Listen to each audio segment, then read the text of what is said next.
কথা ও অগ্নির ভালোবাসা পূর্ণতা পায় এভির মায়ের জন্য। বিস্তারিত জানতে সম্পূর্ণ ভিডিওটি লাইক দিয়ে দেখতে থাকুন। কথা মেজমাকে কল্পতরু উৎসবের কথা বলতে রেগে গেলে কথা বলে, মায়ের স্মৃতি একবার ফিরে আসুক, তারপর তো আসল রহস্য খুলবে। যদিও বা আমার মনে হয় উনি পাচক মশাইয়ের আসল মা। এমনকি চিত্রার রাখা ওষুধগুলো চিত্রাকে দিয়ে বলে, মায়ের স্মৃতি ফেরানোর জন্য এই ভিটামিনের ওষুধগুলো দরকার পড়বে না। এই বলে চিত্রার হাতে ওষুধগুলো দিয়ে চলে যায়। এদিকে চিত্রা ওষুধগুলো দেখে বলে, এটা কিভাবে সম্ভব? কথা আমার আসল রূপ জেনে গেছে, আর যে আমার আসল রূপ জেনে যায় সে তো আর এ বাড়িতে থাকতে পারবে না। অন্যদিকে অগ্নি গুড়ালে যাওয়ার জন্য বাসের ব্যবস্থা করলে কর্তা দাদু বলে, পাচক বাসের ব্যবস্থা করেছে কেন? কি করতে চাইছে ও?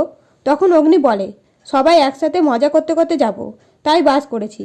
এই কথা শুনে কর্তা দাদু বলে, কি ব্যাপার, আজকে কোনো ঝামেলা না করে ভাই বোনদের সামলিয়ে কেমন বাসে তুলে দিচ্ছে। এরপরে সকলে গুড়ালে পৌঁছে বাড়ির চারিদিকটা দেখতে শুরু করে।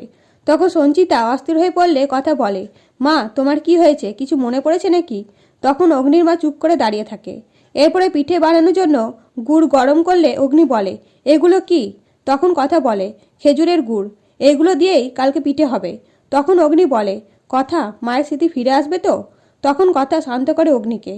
তো বন্ধুরা, নেক্সট আপডেট পেতে অবশ্যই সাবস্ক্রাইব করুন। ধন্যবাদ।